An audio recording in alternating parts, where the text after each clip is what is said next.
That's good, 28 people. That's probably Chris.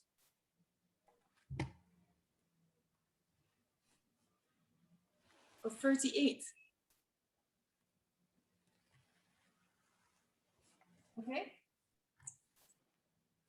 3, 2, 1. Hello, good afternoon, ladies and gentlemen. Welcome to China Cultural Center. I'm the director, Mr. Huang Hongchang. To commemorate the 110th anniversary of Robert van Gulik, we present to you at the back, you see that an exhibition called Robert van Gulik and Chinese Culture. Due to the pandemic and lockdown, so we are organizing a series of online events. So this is the third event we are having today. So this time we have invited Ms. Lin Fan and also Marc Gilbert from Leiden University to make a speech. So we have already honored to invite the guest curator, Ms. Marianne, the grandson of the Robert van Gulik, to join us. And also I would like to happy to have Ms. Marianne, please. Thank you, Mr. Huang. So thank you all for joining us this afternoon. This is the third talk we're hosting here at China Cultural Center. And it's just before the finale. I will explain to you what's up in the program as well. So before we welcome Marc and Lin Fan for their talks, the topic today is Robert van Gulik's inspiration sources from Leiden Asia Library, and we'll shortly go into that. Before that, because we're in the pandemic, we have a short video about this exhibition here, so you can also have a look and feel of what's happening here.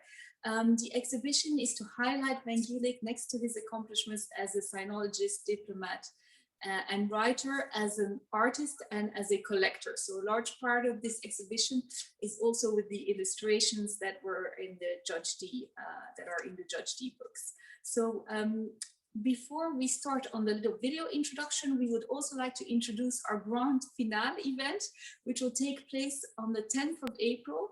There is also a Young Scholar Symposium on the 9th of April. These activities are organized with the Royal Asian Art Society in the Netherlands, and they will take place online. So maybe we can show the flyer as well of the event. So that will be on the 9th and the 10th of April, and you can find more information about these activities on our website and on the website of the Royal Asian Art Society. We will show now also, you can see the screen. So we have two very interesting events which will be happening. One is on the 9th of April, which is the Young Scholars Symposium, where we have different perspectives on van Gulik by different academics from China and from the Netherlands. And then we have the Cultural Day on the 10th of April, which will have a video lecture by Willem van Gulik. We will also have a look at the exhibition, which is currently on show at the Rijksmuseum. And finally, we will also have the full-length feature film by Rob Brombout on the track of Robert van Gulik. And we will have a special 𝐒𝐤𝐿 performance by 𝐀𝐬𝐢. So we look forward to seeing you on the 9th and 10th as well.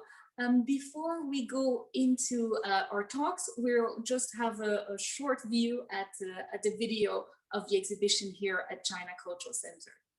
So we can go live to the video.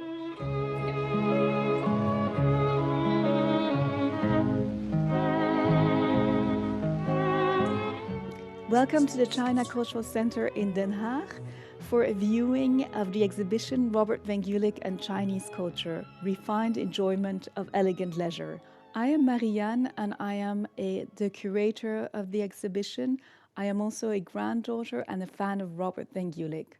Robert van Gulik was a famous writer, diplomat and sinologist. The online and offline activities at the China Cultural Center aim to pave a dialogue between the Netherlands and China, bring to the fore Robert van Gulik's work as a source of knowledge, inspiration, and creativity today. Here we are in front of the timeline to give you an idea of Robert van Gulik's life. So it is important to note that Robert van Gulik grew up in Indonesia. During this time, he spent much of his time in the Chinese neighborhoods, discovering Chinese calligraphy, the Chinese character. When he came back to the Netherlands, he studied Chinese and Japanese language at Leiden University and Utrecht. He had a very rich life as a diplomat and was stationed in China between 1943 and 1946 in Chongqing, the wartime capital of China. This is a very important time because it is then that he met his Chinese wife, 𝐶𝐸𝐵𝐻𝐵, the daughter of a mandarin. Later on, he traveled around the world as a diplomat and sadly passed away in 1967 in Tokyo. He was the ambassador to the Netherlands in Japan. We see here the illustrations which he made for his Judge Dee books. On the wall on the right and left side, you can see the original prints he used for his Judge Dee stories and the sources from Leiden University from his own book collection. So we can see here an example of this, the transparent paper he used, and you'll see that he uses his own hybrid style, a mixture between East and West. Here we see an example of Van Gulik as a calligrapher. Robert van Gulik practiced calligraphy every day of his life.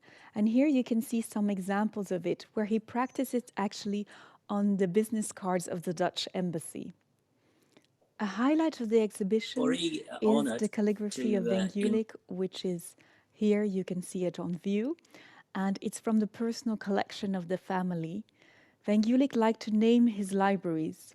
Van Gulik was an avid collector of Chinese art, and he collected throughout his life and his postings throughout his travels. Van Gulik was a different type of collector. First of all, he was a practitioner himself, with deeper knowledge of Chinese art and painting. Second of all, what's interesting to note is that he befriended these great artists. Some of the examples are his friendship with Xu Beihong or with Fu Baoshi, which is reflected in his collection. Here we see a calligraphy by Ma Heng, the director of the Forbidden City, the Palace Museum. This was a gift given to Van Gulik at his wedding to 𝐶𝐸𝐵𝐻𝐵 in Chongqing. Very interesting to see is that his collection is now spread around the world. We can see it currently at the Rijksmuseum, and there are some very fine pieces also at the Volkenkunde Museum in Leiden. There is also a permanent exhibition at the Three Gorges Museum in Chongqing. We invite you here to discover the Judge Dee stories, which Van Gulik is best known for. He wrote 17 stories of Judge Dee, the historical character of the Tang Dynasty, 𝐷𝐼𝐿. These books are translated in 29 languages and still inspire readers around the world to immerse themselves in traditional China. We also have a cinema here, a mini cinema, which shows the film of Rob Rombout on the track of Robert van Gulik. In this film, we see contemporary figures which feel inspired by Robert van Gulik. Through this figure, we can recompose his persona. These are artists, diplomats, but also fans and musicians. At the same time, we invite you here to reflect and exchange more about the world of Robert van Gulik and the Chinese literati. We open up this platform for more cultural activities and dialogue between the Netherlands and China. Okay, so that was a short little video of the exhibition here. Now we're going to move into the talk. So first of all, we have Linh Phan, who is going to join us. Linh Phan is a university lecturer of Chinese visual art and material culture at Leiden University, the Institute of Area Studies. And her research interest revolves around the relationship between word and image, with particular focus on the production and circulation of pre-modern Chinese maps and the spatial and narrative logic of Buddhist wall paintings. So Lin Fan, welcome. It's great to have you here. You're going to speak to us more about the illustrations that Van Gulik made for the Judge D novel. So we're going to bring your presentation now to the floor. The floor is yours. Yeah, thank you, Marianne. I'm going to share my screen now. Can you see my screen now? Yes. Yeah. Okay. Great. Yeah. Good afternoon, morning, or evening to everyone wherever you are. First, I would like to thank Marianne and also the China Culture Center in The Hague for inviting me to share my research on the illustrations in Robert van Gulik's detective novels. I'm going to make it a full screen. Okay. So Van Gulik has multiple identities, as many of you know. He was a successful career diplomat in the 1940s and 50s, China and Japan. Among scholars, he's known as an outstanding sinologist on the material culture of China. For the general public, he's also remembered as a prolific writer of detective novels. He was first fascinated by the late 18th century novel 武则天四大奇案, 4 great and strange cases from the era of Empress 武则天, which he translated into English in 1949. After this, he began writing his own Judge D series. Judge D, as I will discuss in a few minutes, is the protagonist in both the original novel and Van Gulik's series. Van Gulik's novels were highly popular in Europe and America in the 1960s and 70s, and then in China after the 1980s. They were translated into Chinese in the 80s and then were soon adapted into TV series and films. It took his Chinese readers and audience, including myself, some time to learn that the author, Gao Luopei, as he's known in China, was actually a Dutch, not Chinese. The new genre of his detective novels that he created blended Chinese traditional literature with psychological dimensions and captured the attention among the readers both in China and the West. However, the illustrations haven't caught equal research interest. They were often taken as visual aids to facilitate the understanding of the plots. So this talk will bring the illustrations to the fore and read them together with Van Gulik's other scholarly works. I understand them as visual indexicals of Chinese culture that Van Gulik would have meant to deliver to his readers. In this sense, the carefully selected, repackaged, and resituated collage of visual references encapsulate Van Gulik's academic interest in material culture and sexuality of literati scholars in late imperial China.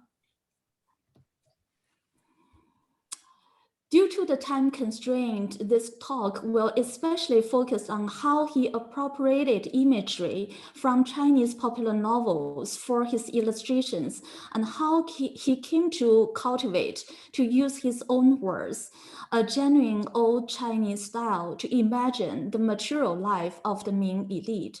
I take the so-called genuine old Chinese style as the starting point to unpack the meaning of Van Gulik's illustrations. Most components are in his illustrations, as he would have admitted, came from prints in late imperial China. With a fine-tooth comb, Piet Rombos studied Van Gulik's illustrations and has found that more than half of these drawings can be traced back to existing imagery, especially two richly illustrated Ming novels, biography of eminent women, 列女传, and complete biographies of immortals, 列仙全传. I'm taking these examples from Rombos' book, On the left-hand side is Van Gulik's illustration, as you can tell here by his signature. And on right-hand side are images from the late imperial novels. But if you compare both sides, you can find a tray is a tray here and here. And screen is a screen. And city walls are city walls, no matter when and where they are. In addition, Van Gulik also drew inspirations from maps, paintings, and treaties from Ming and Qing period. He employed the techniques and incorporated components of the late imperial repertoire of visual culture, including figures, furniture, objects in scholar studios, interior design, but reworked his illustrations with new compositions and perspectives. With a more careful reading of the syntax of his illustrations, we may find the reshuffling of these visual vocabularies has generated new meanings.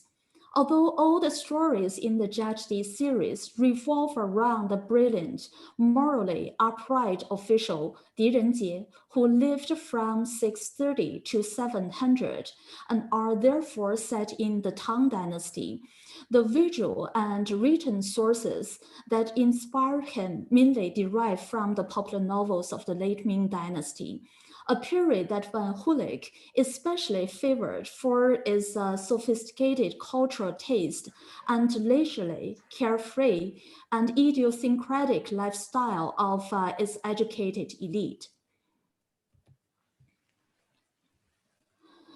So he even named his study Pavilion of Respecting Ming, 尊明阁.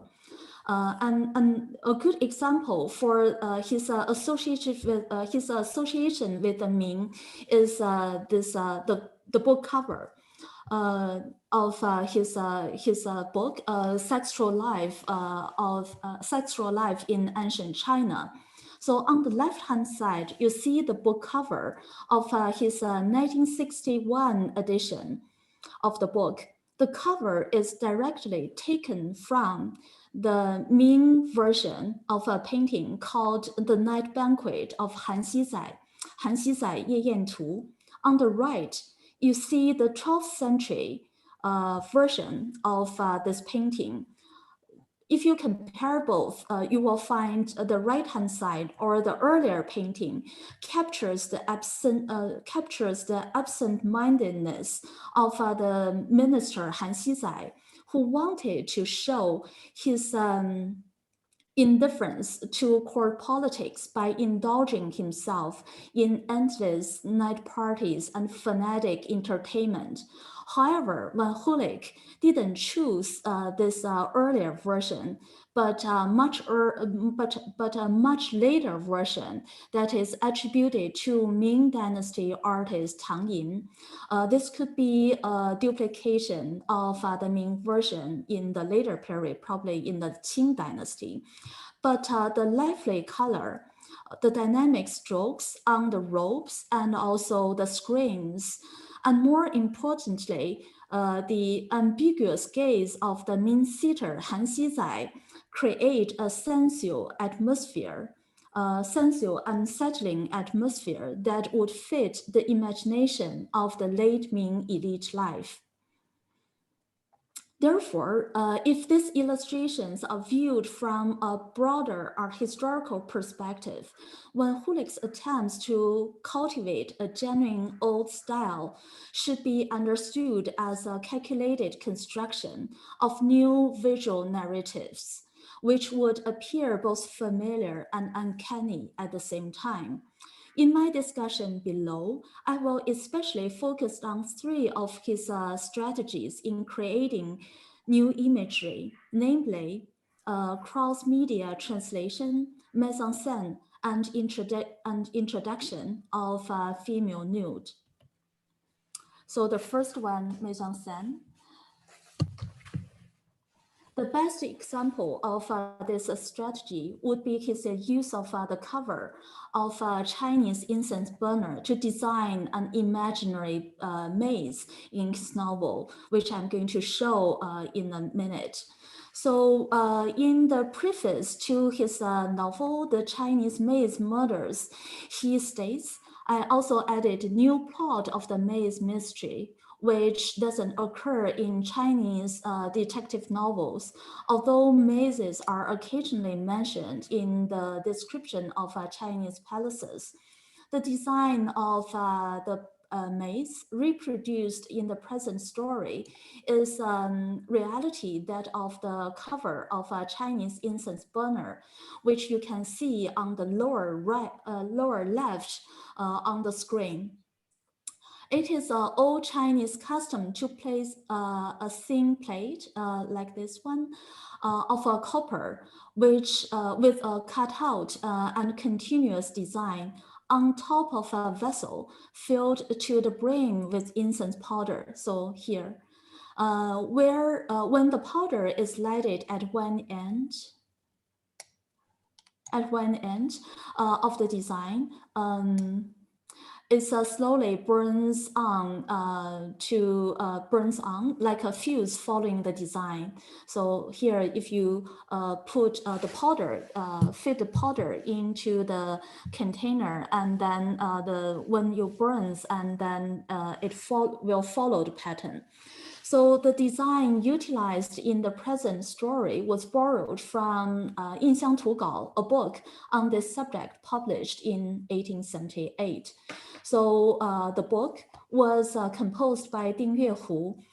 This incense burner was possibly designed by Ding Yuehu or his disciples or workshop. So actually the maze was more popular in early modern Europe than in early modern China. As you can see, the most famous maze in the Chinese palace was designed by the Jesuit scholar in the Qing dynasty. And then on this, I rely on Chen Jie's findings of this on Van Huleg's use of the imagery from the 印象图稿. And if you compare the two, actually you can find the pattern was actually the 4 characters, 虚空楼阁. These are the 2. And then the pattern, the seal pattern was duplicated as the floor plan of the maze. And then the name was kept as the name of the maze. And the maze is somewhere located in this mountain in his novels. Here we see a very interesting cross-media translation between the seal pattern to imagined maze that would be more popular in Europe, in European culture. The second is mise-en-scène. Since interrogation is a major theme in each novel and a recurring motif in Van Huleg's illustrations, these scenes may serve as a departure point for the inquiry of the new visual narratives. Take a woman is punished by the contempt of the court in Chinese nail murder, for an example. Van Huleg's version is based on the illustration of 𝐼𝐥𝐿 from Tiantai in biographies of eminent women, although with fewer figures and details. So if you compare the two, you will find Mrs. Guo in Van Huleg's novel on this side, and 𝐼𝐥𝐿 in the biographies of eminent women. So Mrs. Guo in the novel is a treacherous woman who killed her husband, whereas 𝐼𝐥𝐿 in the biography was a paragon chaste woman. She was a courtesan, but she stood up against authority to save a literati scholar. The juxtaposition of the judges and culprits creates a diagonal line in both compositions. The two clerks in both illustrations here and here, they wear the same clothing and strike the same pose. The spatial arrangement and also the shape, also the patterns on the floor and the desk are also the same. The reasoning behind the structure of these visual components appear similar to the mise-en-scène on the theater stage. The framing and staging of a seemingly genuine setting would allow more space for the new visual narratives to unfold. While employing existing imagery, Van Gulik also experimented by modifying and manipulating iconographic features and the protagonist Judge D and introducing the female nude.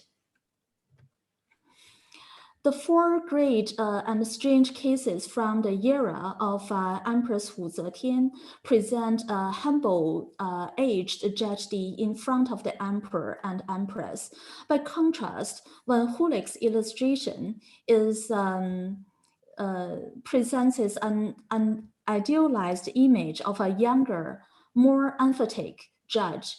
His excessively long beard and dramatic facial expression, an official's seal on the desk, and the writing on the scroll suggest Di's authority and quality as an idealized scholar official. The nail murder motif can be traced to a 13th century compilation of the legal case. Parallel cases from under the pear tree, 唐寅比试, and was also later adapted into a longer story in Judge Shi's cases, 施公案 in the Qing dynasty, both familiar to Van Gulik. Van Gulik attributed the story to Judge Di. The interrogation scenes shows the moment when Di gives the order to the two clerks and prepares and the two clerks prepare to torture Mrs. Guo.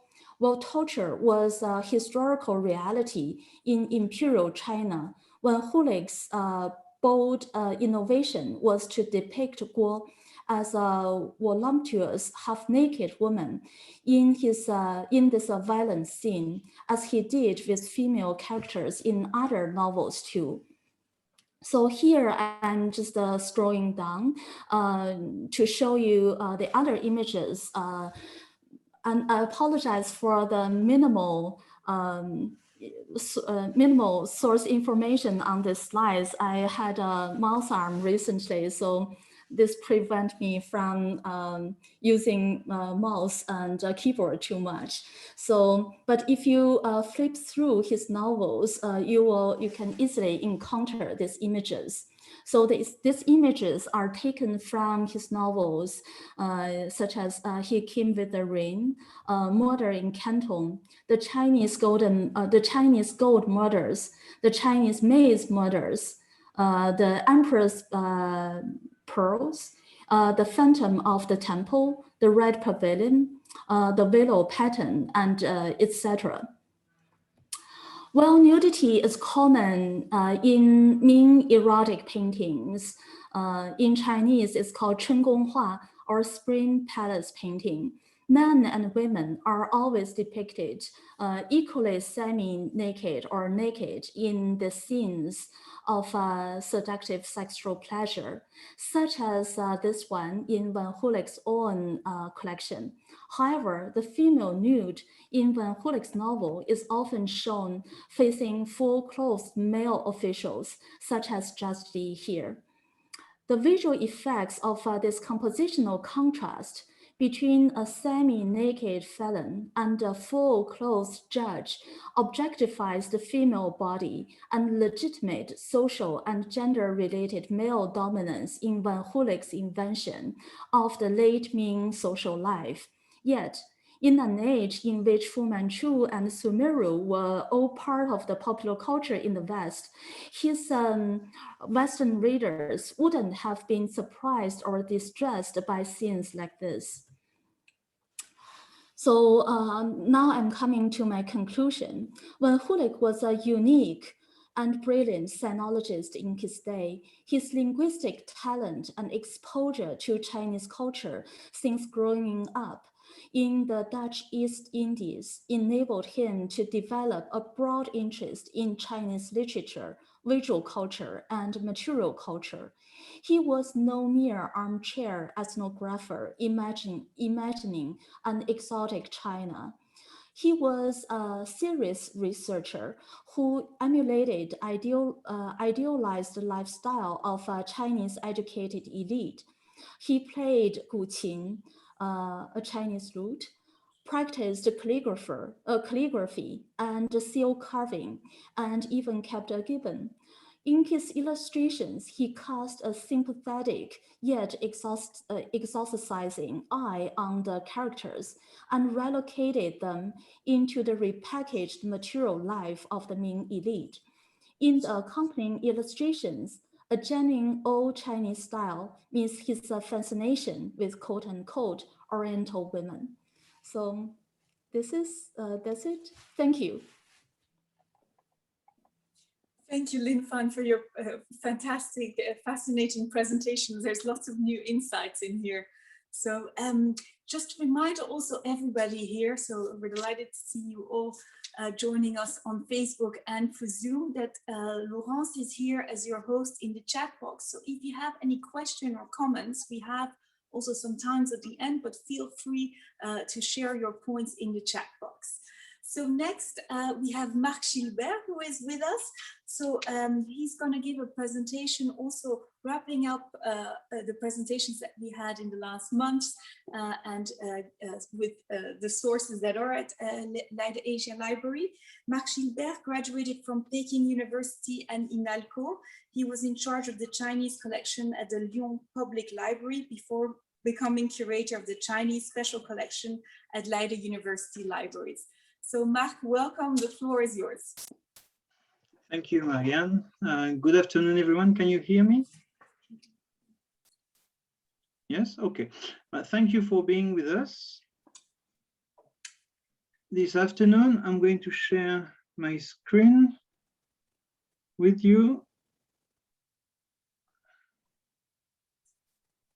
Sorry, can you see my screen?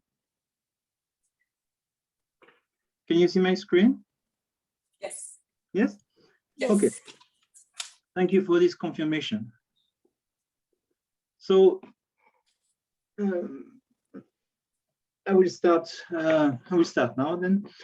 So the online talks organized by the China Cultural Center since January have shown how much the look Robert van Gulik took at Chinese culture remains today a source of inspiration.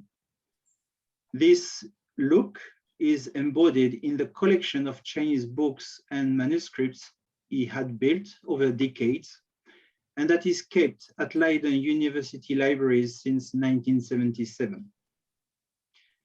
The nearly 800 items in the collection reflect Robert van Gulik's interest for Chinese literature and arts in general, and for painting, calligraphy, crafts, and music in particular.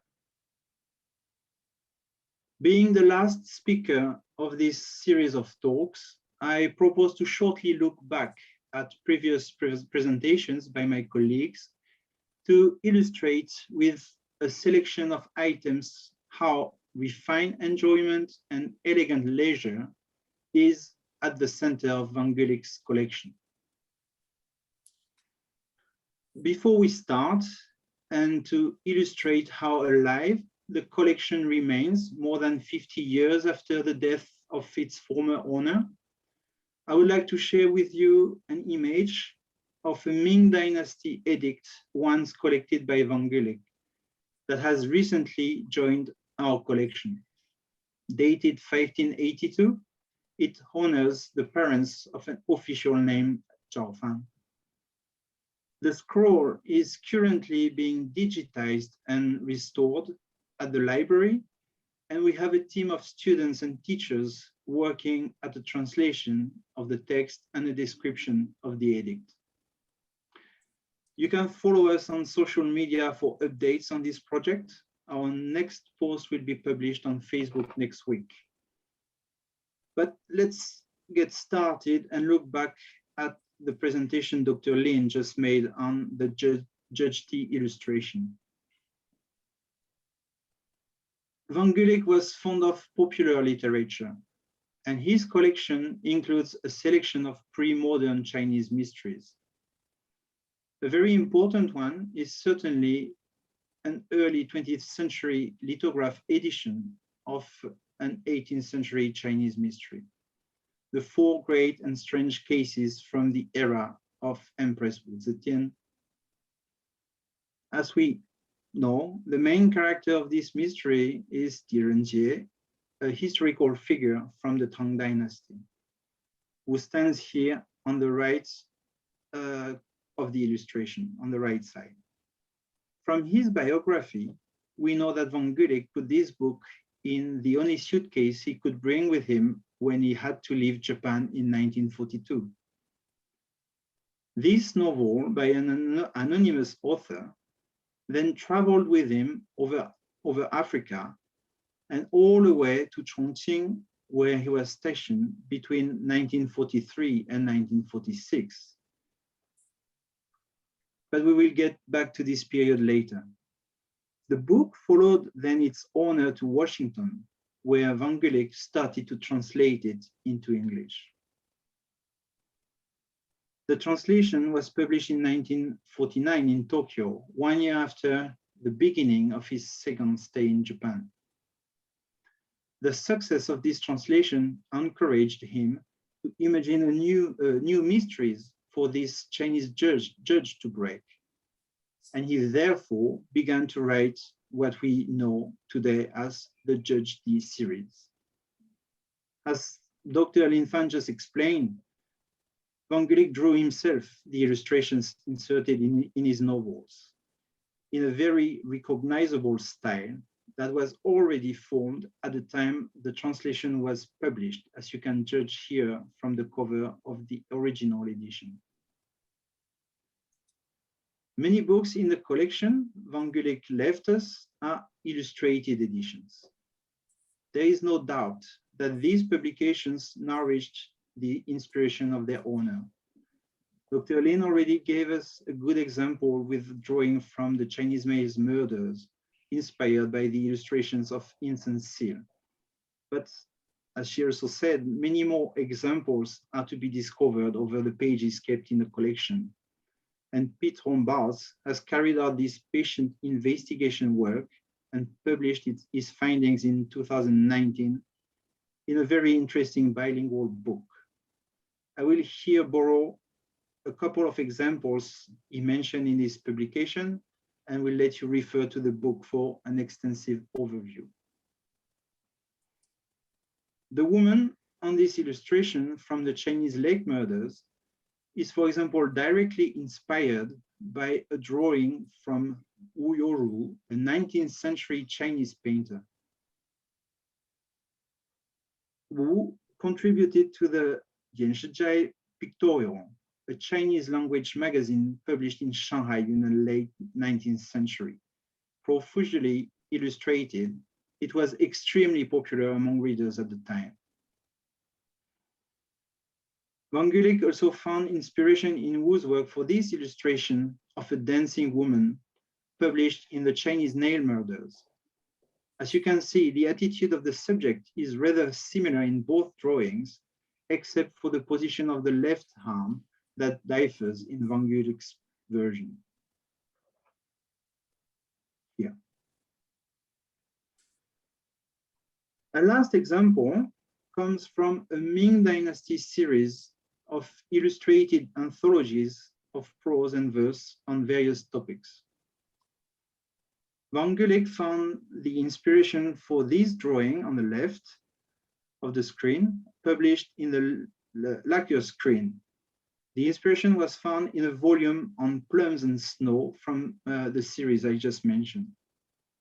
In the two examples we just gave, Van Gulik isolated one element of the original drawing and transposed it to the universe of his novels. But in the present case, as you can see, he proceeded differently, importing the entire scene, characters, and setting, to which he made minor modifications. In February, Dr. Koos Kuiper fascinated us with his presentation on seals engraved by Van Gulik.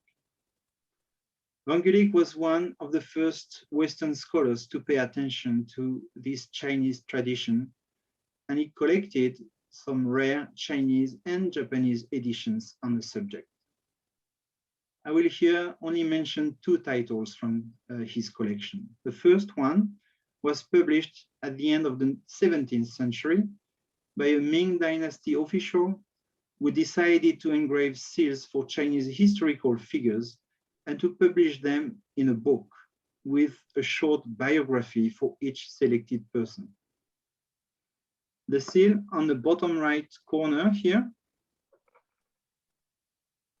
for example, was made for 𝐸𝐼, an official who lived during the 2nd century before Christ and who wrote a commentary to the Book of Songs, one of the 5 Confucian classics. In the years that followed this publication, forwards and afterwards discussing the art of seals and its techniques were added by different authors, increasing the interest of seal connoisseurs for this book. A second title is the record of official and private seals in ancient and modern time, published in the 18th century by a Japanese Confucian scholar named Kofuyo, also a well-known and respected seal master. In February, Dr. Wang Jingling also presented paintings and calligraphies recently donated to the Rijksmuseum by the Van Gulik family. Chinese fine arts are at the heart of the Van Gulik's collection, with hundreds of volumes on this subject. As an example, we can mention here a manual specialized in a specific type of calligraphy, the collected methods for cursive script from the Ming Dynasty. The double page on this slide presents 2 different patterns of cursive script, whose names are full of imagery. The first one, on the right side of the page, is called spider silk falling from the eaves, while the second one on the left side is called tadpoles in the mud. I would also like to mention a set of 3 albums in Leporello binding with photos of paintings and calligraphies once owned by Van Gulik. All photos are numbered, but the numbering is not continuous. The higher given number far exceeds the number of photos included in the albums. One could assume that this was a selection of artwork made by Van Gulik, but it is difficult to speculate today about the reason why it was made.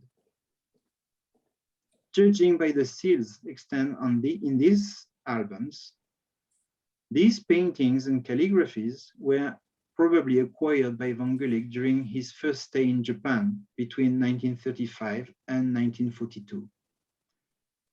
The seals that you see here in the bottom left and in the top right corners are indeed contemporary with this period. Further examination is needed to establish if these items were partly or fully lost during the Second World War, or if they have survived. But yeah, if they were lost during the Second World War, with the rest of the first art and book collection that Van Gulik had built.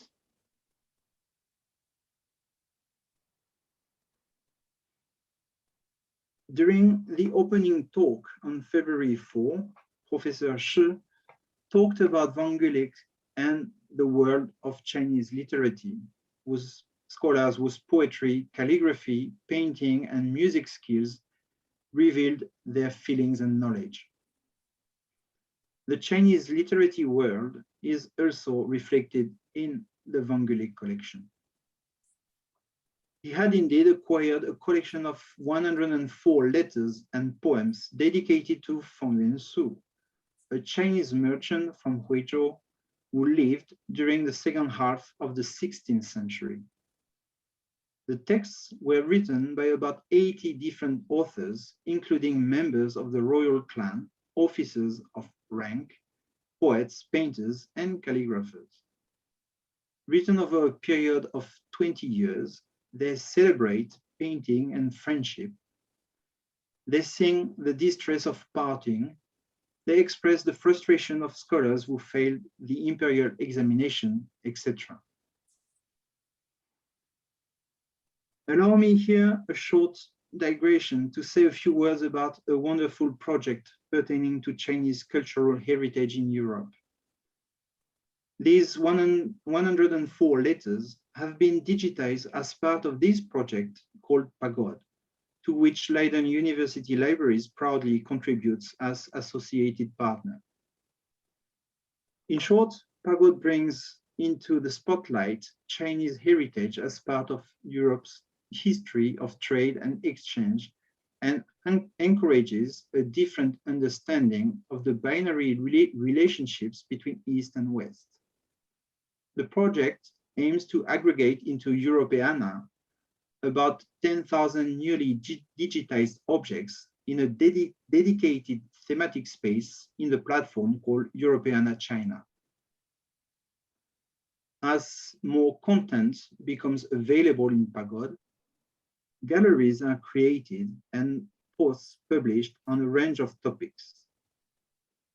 A hub still to be publicly launched by Europeana early April is already accessible online for you to explore. Back to Van Gulik, Professor Shi mentioned a very important document from the Van Gulik collection, the album of poetry, paintings, and calligraphy recording the farewell at the River Pa, presented to Van Gulik by his friends at his departure from Chongqing in 1946. Professor Shi has studied this album amico home and published about Van Gulik's social contacts in Chongqing, then the war capital of Chiang Kai-shek government. If Professor Shi is with us today, I would like to invite her to come again to Leiden. I'm sure she will be interested in studying documents recently donated by the Van Gulik family to our library, like this handwritten poem signed to Van Gulik by Chen Duqing. For those who read Chinese, note that the poem is written on a Dutch embassy letterhead. While in Chongqing, Chen and Van Gulik were both members of the Heavenly Wind Lute Association that gives its name to this poem. In 1946, Chen contributed to the album Amico Home with this painting.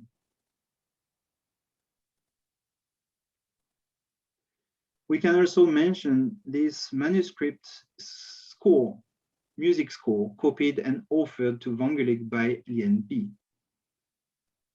who was also a contributor to the album Amico Home with a lovely painting of birds.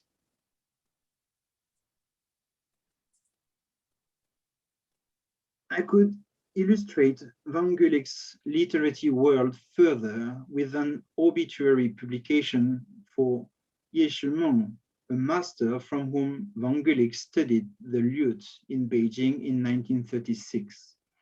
But since my time is nearly up, I can only invite you to join us on April 9 for an online symposium titled Rethinking Robert Van Gulik, New Perspective and Approaches, On that day, as I open for you a box full of lute-related materials and music scores, I will tell you more about this obituary publication signed to van Gulik in 1946 by 𝐕𝐿𝐿, another lute player, 9 years after the death of Master Ye. In closing, I would like to thank I would like to say that the van Gulik collection is in normal time accessible in our special collections reading room, and very soon partly available online in our digital collections and in Pagode. I would also thank the China Cultural Center and Marianne for their invitation, and also the van Gulik family for its constant support to our collection. Thank you. Thank you, Marc. So we look forward to the reopening of the Leiden Asia Library to discover the collections and the new acquisitions, and also great to hear about the Europeana project. So now, before we close off, we have a little time for questions. So I don't know if there's one or two. We have really a short amount of time.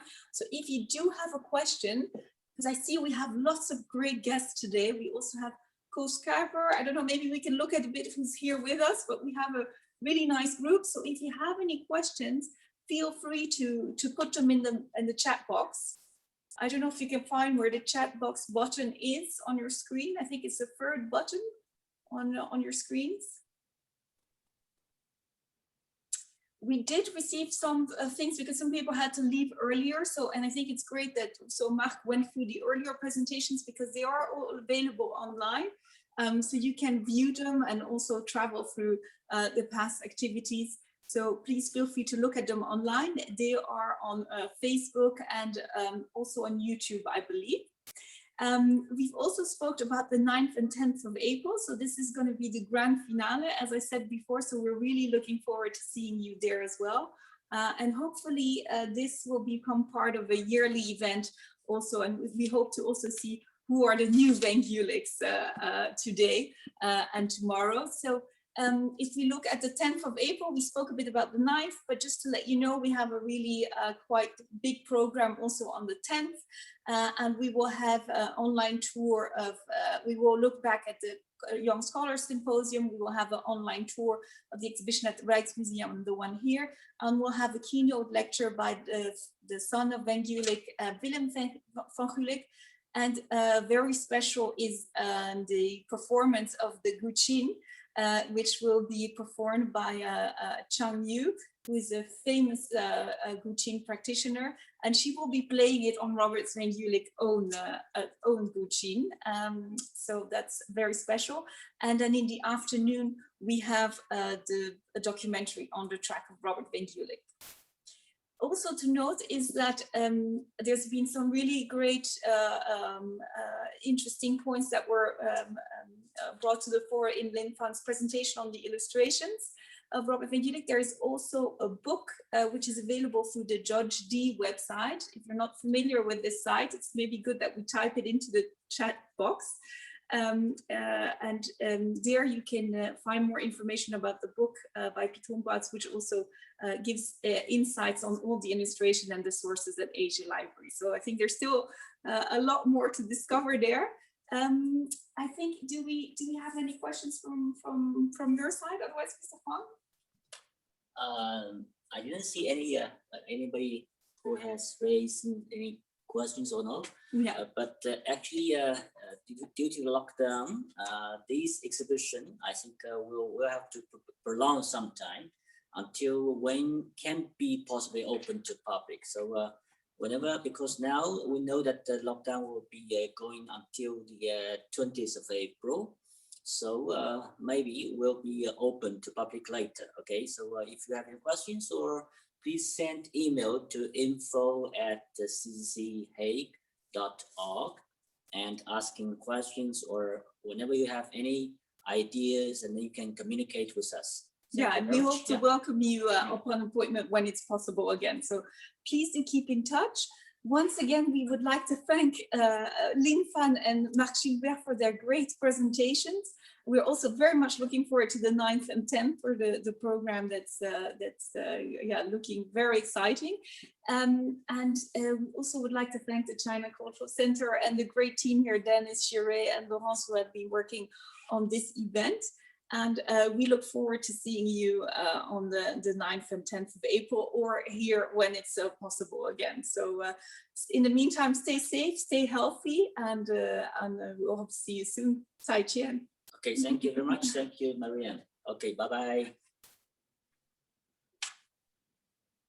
Maybe we can look at everybody who's on the screen, because that's always nice, because there's so many great people also on Facebook. So yeah, would you share the screen, please? Yeah.